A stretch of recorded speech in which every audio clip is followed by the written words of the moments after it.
What's up, guys, and welcome to episode 14 of Pay to Glory. So if you guys could leave a like on the video and subscribe to the channel if you haven't already, I really appreciate you guys' support. But for those of you that have stuck with me through the series so far, you guys have seen a lot of the progression of the team, and you know that FUTMAS is in full effect. So as you guys are seeing here, we're doing some of the daily FUTMAS SBCs. I haven't really touched too many of the player ones. I really have actually only done one. I've done the Cesar Azpilicueta one, and then right after that, the league came out. So I'm not going to talk about the league too much. You guys are familiar with it. You've probably seen it. If you guys are YouTube guys, you probably have seen all the players that are in it. But there weren't really too many players that I was that interested in. There's some really cool guys. There's probably a player for you based on whatever team you've built. From the EPL, there's a lot of really good players going in there. But they were really quite expensive. I mean, I look at a guy like Henrik Mkhitaryan, for a right mid who's really only, 1 or 2 points higher on every stat. He's really not that much better than his regular card, and he's going to cost you like an 86 rated team, which is expensive. Those are like 200 grand to build those types of teams. So I haven't really invested too much money into the player SBCs. I've been as much as people are disappointed with the fact that the leak has come out and it kind of ruins the excitement, I've actually been happy because it helps me plan my team. And I have no problem with that at all, because it shows me that I can save my money for when bigger and better players come out, which they will eventually come out for me, that just suit my team. So there's a couple guys out there that I really want to get. David Villa, Felipe Luis, those are two guys that I'm hoping will be on the relatively cheaper side, but they're still going to cost a little pretty penny, probably 100K a piece. So as you guys saw there as well, I showed you some of the trading stuff. You noticed a lot of Semedo's on the trading block there, and I was just bidding on him. I was bidding 800 coins and selling them for about 1100, so I was making about 300 coins a player. The reason that I was doing that was I just wanted to try and play around with bidding and see. A lot of guys talk about how easy it is to make coins, but you really have to spend a lot of time. For me, the cost benefit of investing your time and efforts into it, to me, isn't worth it. I like playing the game. There's a lot of ways to make coins with just buying and selling and trading players that you use, but I don't like just sitting there and buying and selling and flipping guys. I understand why people do, but for me, it's just not for me. The time is money kind of motto comes up for me, and to me, my time is money. I'd rather spend it playing the game for the few hours, a week that I can actually get on to the game and actually play it. So I'd rather get in there and play some games and just try playing with new teams. I don't necessarily want to spend a lot of it trading, but if you have the time and you have the patience to do it, you can make money doing it. So Semedo there showed you, it was a good example of a guy that you can just focus on, find out what his base bid is, and just focus on one player. Don't just try and snipe guys if you have no idea what you're doing, because you can definitely lose your shirt doing it. It's hard to find deals, but you have to really just focus on a few players, and that's my kind of trading tip, is just don't spread yourself too thin. So as we get back into the video here, I did put some money on for the rare jumbo player packs. We opened 3 here and then 3 later. I didn't get anything good in either set. The later set, I got a few higher rated players, some 85 rated guys. I think here Marco Asensio was the highest rated player, but I basically just took all those players, stockpiled them in my club, and then I just took the rest of these guys and essentially just put them all up for bid. So I didn't want to waste any players. I know that a lot of people just quick sell, especially a lot of YouTubers. They don't have the time to sell a guy for 800 coins, but I'd rather sell him for 800 coins than I would for 600, discarding it for 600, because 200 coins here and there, you sell 10 guys, you're looking at another 2 grand right there. So every coin counts, and if you have the time and patience to do it, just sell everything. I made probably an additional 50K off just the players that were that I got that I probably would have discarded. So if I would have taken those 6 packs and discarded it, maybe you would have made like 30K, 40K at the very most, but I'd much rather just sell it and get the extra 10, 20,000 coins in my bank account that I can use towards something.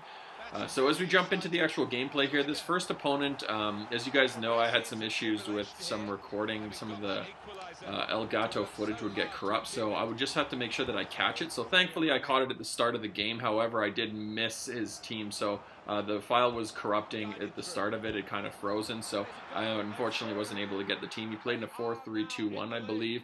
And this guy really knew how to use Salah. He had that foot miss, unlockable Andy Carroll, and I think his team was like Headers for Carroll or something like that. But this guy definitely knew how to use his team. He was probably one of the tougher opponents we played, but this was also one of those games where once I went down 2-1, you'll see it in the second half a lot more, but my players just weren't doing what I wanted them to do. And that happens. I'm not going to take anything away from this guy. This guy was a really good opponent. He really knew how to use Salah, but it was also one of those games where you just feel like you're just running uphill. You got an uphill battle, I guess. So I just felt like I couldn't stop his Salah. I don't even think it was a special Salah. I think it was just the regular one. And like I said, not taking anything away from this guy, but he got a little bit of luck, but you need luck in order to win games. There's a lot of games that I won that I was lucky in order to come out victorious in, but this guy just once he got ahead, everything like that, those rebounds off the keeper, those are ones that you expect him to save, but instead, when your team's starting to play like this, he just starts parrying it, and then once you hit kind of 3-4-1, it's pretty much over. Not only that, but I'm kind of rushing my play a little bit, trying to get back into the game, but then everything that he's touching is just gold. So you'll see here, I thought that was going to be a good slide tackle, but so often I've made tackles. I've noticed it a lot this year where I've made a tackle, and then if the guy changes directions, especially if you're playing against the computer, you'll just change directions, and you've already registered the fact that he's going to make a slide tackle. So if you hit slide tackle, there's a little bit of a delay, about a half-second delay, where before he actually goes down for the tackle. And if the guy changes directions at the last second, he'll just run over your slide. So that happened in that instance. It happens a lot more against the computer. The computer is just so frustrating to play. To the point that I basically don't even play squad battles anymore. Sometimes if I'm on there and have a little bit of time, don't feel like the stress of playing online, I might go on and play some squad battles just to try and get it out of my system to play a little bit more relaxing game. But it's also very frustrating playing the computer because you don't ever want to lose to the computer, and it's also frustrating because they get away with murder. I'm really actually considering, guys, making a compilation of awful tackles that the computer has done. So you guys let me know if you think that would be a good idea. But there's been so many times where I've been in the box, like especially lately, I've just been noticing them going into the replays and trying to play them back a lot more, where I will make a cut and then the computer will just come and hit my guy, and miraculously, to the convenience of the computer, like it'll somehow find a way for like a foot to come through and touch the ball first, but it'll just clobber my guy. Or I'll just try shielding and it'll just come from behind, but somehow it wrapped a foot around to get the ball first. Like, it just gets away with such BS that, like, if you did that online against a guy, like, you'd like to think anyway that it'd be a penalty. But just so many times the computer gets away with such BS, it's really annoying to play. So I try not to play it too much just because I don't find it very fun, and the rewards, even though it's about 10K here and there, you still have to put a lot of time into the games, even just playing on semi-pro or professional or whatever. To me, it's not necessarily worth the time. I'd rather play online, especially now that guys have better teams. But it is what it is, and I'm not necessarily going to spend that much more time. So don't expect to see too many more squad battle rewards in it, in the videos. So as we come back into the gameplay here, we came up against this guy. He had a 4-3-3 team. Another really good player. Unfortunately for me, notice that I got that yellow card for Koke there, kind of a late tackle, and this was a really even game. We ended up going up 1-0 on kind of a counterattack to a certain degree, but it was just a back and forth game, and this guy attacked well, but it was just so much midfield play. There wasn't too many scoring opportunities. We were just kind of well balanced. And then notice here, that tackle right there, I had the ball, and because I dummied it, I guess it registered him not having it. So when I went to go make a pass or hit tackle or something, it was late, and I ended up getting a second yellow with Koke, very much to my surprise. I wasn't even thinking about that, wasn't expecting it. Neither tackle was really malicious. And I ended up getting a card for him, so he gets a red card. So what I had to do at halftime was switch to a 4-2-3-1, and I essentially had to remove the striker, which is not ideal. In retrospect, I probably should have removed one of the wingers, but I hate to admit this, but I really was just trying to hold on because he was a good attacker, but I just, I didn't want to lose the game, so I was more concerned with just playing defensive. I pride myself on my defense. I'm a pretty good defender, so I didn't really want to give up any goals, and I didn't feel like under that formation I was going to be able to score anything else, like a man down. So maybe it was just a lack of confidence in my team, the way they were playing, or just this guy was a good player, so I just wanted to kind of hang on. Unfortunately for me, he ends up getting a goal. I believe it's here. Yeah, off this kind of crappy shot there. Ball bounces down to Virgil van Dijk, of all people, and Virgil van Dijk hammers it home. So my defensive tactic doesn't work. So one of the things that I've learned this year is basically never go defensive unless it's really late in the game and you just want to put a million people behind the ball. But if you go defensive or ultra defensive, especially too early, you're almost guaranteed going to get scored against, because they just offer no pressure.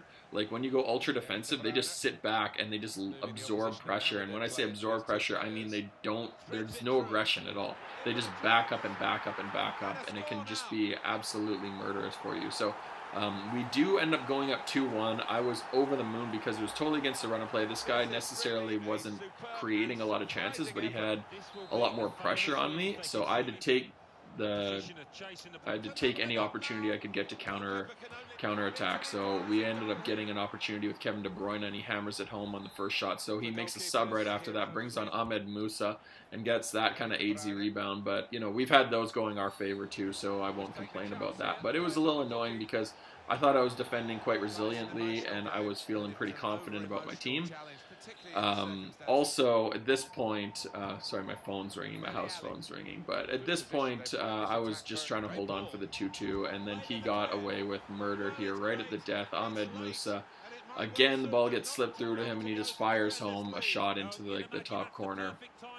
Keeper just fell. I don't know what he was doing. I think it was just because it was late, and the sliders had kind of dropped off a little bit, so keeping-wise, I wasn't expecting him to make any saves. But as you guys can see, my team, without that striker there, I still didn't even bother changing. I just kind of plowed through it. I felt like there was no real way I was going to get back into it. In retrospect, I probably should have at least tried. But I was trying to, with the formation we had, I should have tried to go on to like a 4-3-3 and just go all-out attack. But unfortunately, we end up taking the second straight loss in a row there. So 3-2. And again, with seasons, I just feel like, you know, that wasn't a game where I felt like I was getting handicapped or anything like that, or scripting or anything. It was just, the guy just got lucky and ended up winning it late in the game. So it just was what it was. But with seasons, man, you just go on these like winning streaks and losing streaks. I don't know what it is, but it can be very frustrating to play. So as we come into our third game here, this guy had a full La Liga team and then Thiago in there for some reason. I guess he was just a big Thiago fan and wanted to include him in the team. Didn't even have him on full chem though, so I'm not sure why he didn't bother putting like another Spanish player in the team to try and even that out. But a decent looking team. TT's caused me absolute nightmares this year. I haven't played against Benzema too much. You don't really see too many guys using Karim Benzema. His card's been downgraded year after year, so he's pretty rare to find in teams now, and he actually doesn't go for that much. So it's somebody that, if you want like a value player, I found that this guy was using him quite effectively. He tried to sweat me on this play, and I thought I was actually going to run into the goalie here. I just foresaw AIDS. The way my player was running, I just thought, oh my god, this is going to be an absolute nightmare, because I can just see the goalkeeper's going to come into my path. It's like when you're about to take a shot and you see the guy running across, and you know that he's just going to run right in front of your shot and get an offside call. And you just do it anyway, and it just happens, and it's just the most frustrating thing in the world when a guy runs in front of your shot. I don't know why that ever happens. It should never be in the game, but it did happen. So we do get our first goal with Lacazette there. Ball comes into him, and he just low-driven left foot. Like, I just can't say how good Lacazette is enough. He's just such a good finisher. He's just such an all-around player, and you just see, like, he's a right-footed shot, but, like, the ball comes onto his left, low-driven, he just drives it near post, like...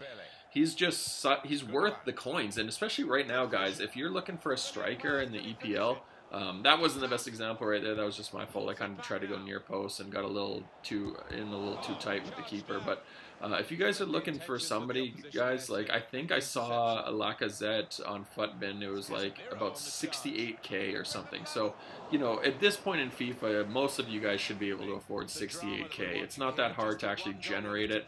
You could probably even sell guys in your team, but like he's worth it to me.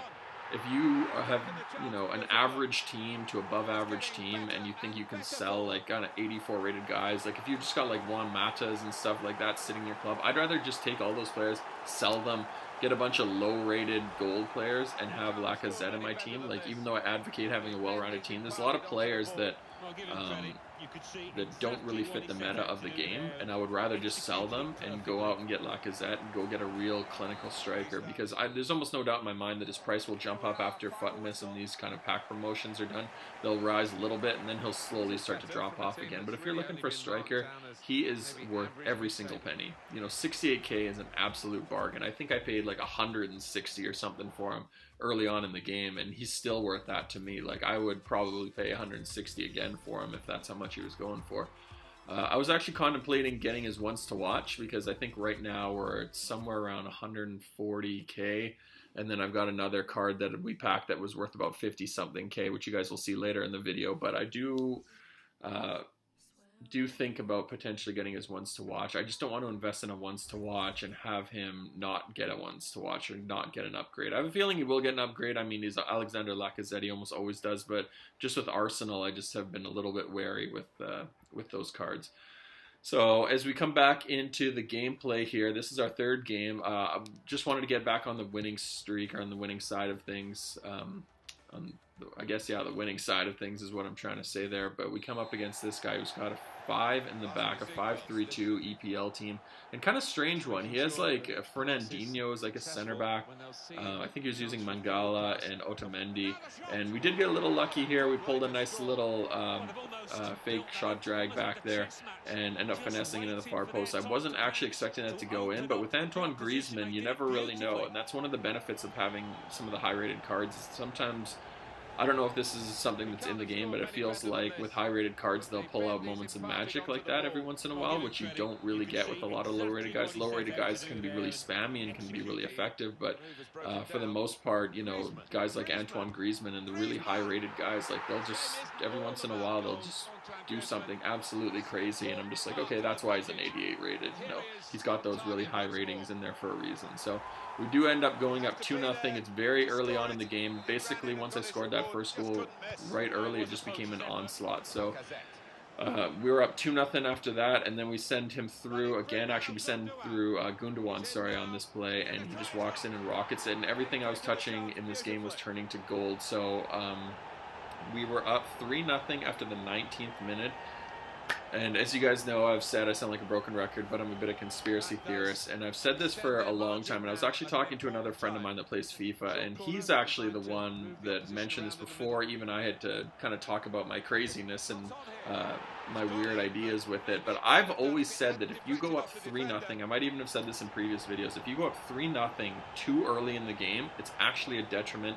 And the computer will say the opponent's going to let this game get away from him, so it gives him a bit of an increase. It gives him an offensive boost, or maybe your team a defensive boost, or one of the two of the same. Thankfully, I was able to get a fourth right away, and thank God, because look at what happened. So I'm up 4-0. Against anybody else, I would feel very comfortable, but after I went up 3-0, I was able to get the fourth before he even had an attack, so I kind of luckily got that fourth. But he just started pumping in goals. Like, everything that he would touch, my defense was just turning to crap. And like, look at these, just runs in, heads it in. Like, every time he would get near an attack, like, he wasn't generating that much offense. He wasn't a terrible player, but he had 5 at the back. He didn't even change his formation. Anytime he got near the area, he was scoring goals. So like, look at that. I don't know if that was me controlling that player, but my defender just ran away from him. I might want to look back at that, but like it was just trying to get him back into the game.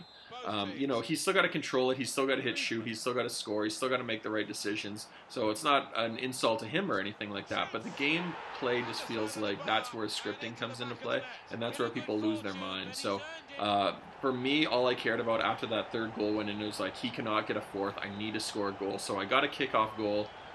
I'm not proud of it, but I mean, a goal is a goal. All I need to do was break that momentum. Once I got the 5th one, it just felt like a totally different game. It felt like my keeper was back playing the way he should be playing, was actually playing intelligently. My defense was a lot more cohesive. And again, this might just be all in my head, so call me crazy if you want. But as you guys like to know, I'm a bit of a mad scientist in that sense, and I just, come up with these kind of conspiracies. But this is something that I've said for years and years and years, is that if you go up 3-0 too early in the game, it's just a problem. Maybe it's just a psychological thing, but it's happened to my opponents so many times where I've been down 3-0, especially earlier iterations of FIFA. I'd be down 3-0, and then I would come back and pull it back and probably win the game for the most part. Once I got comfortable with the guy, or you just get complacent. But I try not to get complacent. I play the same game, but this guy was just getting all these attacks. So once I broke that string of attacks for him, it became a lot harder for him to generate offense, and my players were just, they felt a lot better. So I don't know if it was just a relaxation thing for me that I was just able to get out of that zone, but we were able to get a 6th goal there. It was a little bit lucky. Antoine Griezmann got it on his left foot through traffic. One of those goals that annoys me when it happens against me, but I just basically hit low driven and he just found its way through a crowd. So kind of annoying for the opponent, I guess, because he probably felt like even at 5-3 he was able to get back into the game, but he wasn't, unfortunately, because I was able to just hit that shoot button with that low driven shot and it just found the back of the net. So in terms of my team, I've been quite happy with it. The one guy that's kind of let me down a little bit is Koke, not just because of that red card, but he just feels like he gets fatigued, and he's not a quick guy already, so like he just feels like he can be a bit of a detriment in the midfield. Gundogan can be a little bit. I don't feel like he's a problem as much as Koke is, but it's somebody that I probably want to address a little bit later once I can finally get somebody else in there, especially if I can get like Henrik Larsson. Once his prime player comes out, I might consider selling Griezmann, put Larsson up front, keep Lacazette, and then probably change that left side there somehow. Just because I don't think he's strong enough to compete in some of the upper divisions. You really need a well-rounded team, and I just don't think he's as good as his 84 rating is. 84 rated guys are good players, they're not great players, so I really need a much better player to be sitting in that central midfield spot, because especially for me, considering I like to play around in that bait and rush type of style, I really want that midfield to be a lot more well-rounded. I can't afford to have a guy who can't keep up with the style of play that I play. So we did open the rest of our packs. Like I said, we opened the first 3 earlier and then the later 3 here. We did get Andre Ter Stegen in that first pack. The second one we got, our best player was Naby Keita. But just, a bunch of junk, really. I mean, some of these guys I've packed so many times, and I just wish they would change the pack weights, Like Andre Schürrle, I've probably packed maybe a dozen times already in this year. And, like, think about that across some of the guys that spent thousands and thousands of dollars on the game. Like, it's just, there's going to be millions of them, and how many people even use Andre Schürrle? So, guys like that, I really wish they would just change and, like, just give you a couple better players here and there.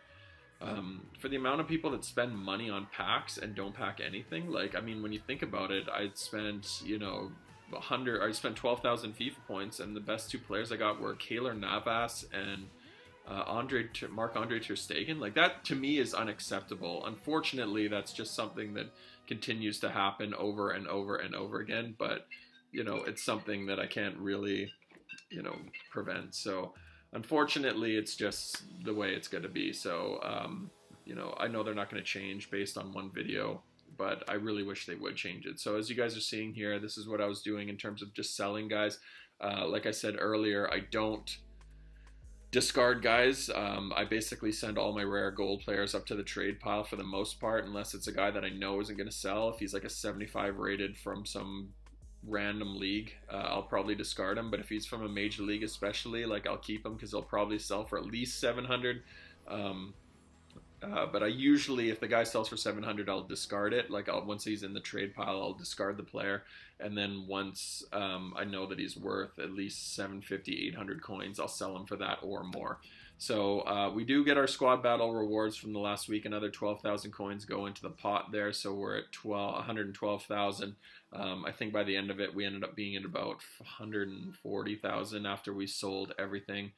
But these 3 jumbo packs that I've been getting, like, you guys know my luck with them. I just haven't been able to get anything going with them. Like, I can't bring myself to even bother opening them almost, because I know I'm not going to get anything. Like, there's just so much junk maybe earlier on in the game, like even first week, Lamella like maybe was worth 1,000 coins, but like look at these packs, like you just get absolutely nothing. Like maybe the only upside of looking at these packs is that they might have some value for SBCs, or when a league SBC comes out, you hopefully can just slowly start building up guys like I've been doing with the EPL one. But for the most part, like they're just junk. Like you very rarely get anything. Jumbo Premium Gold packs, I almost have no interest in opening. Even rare jumbo packs or rare mega packs, like, you know, they're very expensive. Rare mega packs, like I think like 1,100 coins or 1,100 FIFA points, and to me they're not worth it. Like at this point in the game, really the only packs that really matter, unless you can get something for absolutely free, like from just players in your club, are essentially only player packs. Like even gold premium player packs, like I would open it, but I wouldn't go out of my way if it was too expensive to do it, which is why I've been doing a lot of the marquee matchups. The marquee matchups, I basically have just been opening up small cheap ones that I can do for free. But I noticed like this week they've got one that had, I think, Coventry City and some other team, and the players were going for, like, in order to do that, you had to open or you had to basically have 2 Coventry players and then 2 of the other team's players, and they were going for about 7k a piece, so for like 28 grand just to get a small rare silver pack. Even if you took all of the packs combined, you probably wouldn't get anywhere near worth the 28k or whatever it's going to cost you in order to do that. So I wouldn't bother wasting your time, let alone the cost of all the other players that go into the other ones. So it's just a waste of money in my opinion, unless the packs are like pure rare player packs or something along those lines. So I look for those types of values in the league SBCs that come out, when you can find like a rare pack that you can get for cheap, or a players pack that you can get for cheap. But if they're anywhere near like 20k or something, don't bother doing them. So, you know, we did end up winning our third game, which was very useful because we did need to get back into the winning streak. It was a very, very, very long process. Playing those games. I played a couple games too with, not on camera, but I did end up playing a couple that were just single online matches, and I was able to win them. However, a lot of the guys would quit out and cancel out and stuff like that, so I didn't bother putting it on record, just because I wanted to keep the games competitive for you guys that you'll see in these videos. I didn't want to put games that were totally meaningless. Also, I find that with online single matches, like I said, guys just quit out.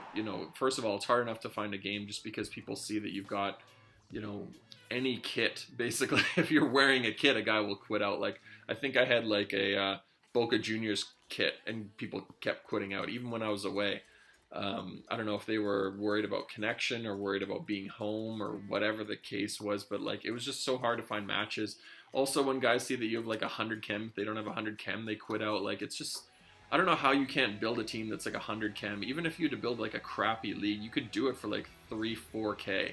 Like, it's just so easy to build teams now. Like, there's almost no excuse to not have a team, unless this is literally your first game that you've ever played and you're just playing with your beginner team. Like, you could build one within your first 4 or 5, games. Like, you just take the cards that you have gotten from your opening up your beginner packs. If they're tradable, you just sell them. And then you just use any coins to just build guys from one league. Like a Liga 1 team, you could build a team from Liga 1 that's got 100k for probably 5 or 6 grand. Look at this. That's a 100k team right there, and I was using it in SBC. So I just don't understand why guys are doing that, and then they've just been quitting out for any possible reason, and it's very annoying.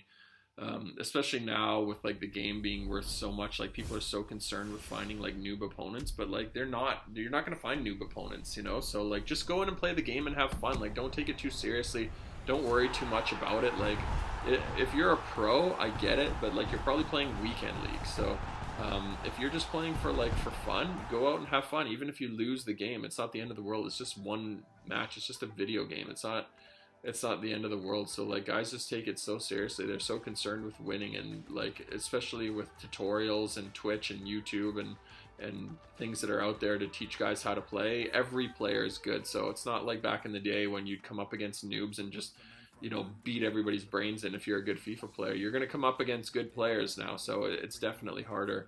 to do. So as you guys see, as we kind of get towards the end of the video here, you guys did see that I did pack Christian Eriksen 87 rated. When that Denmark flag came up, I was totally confused.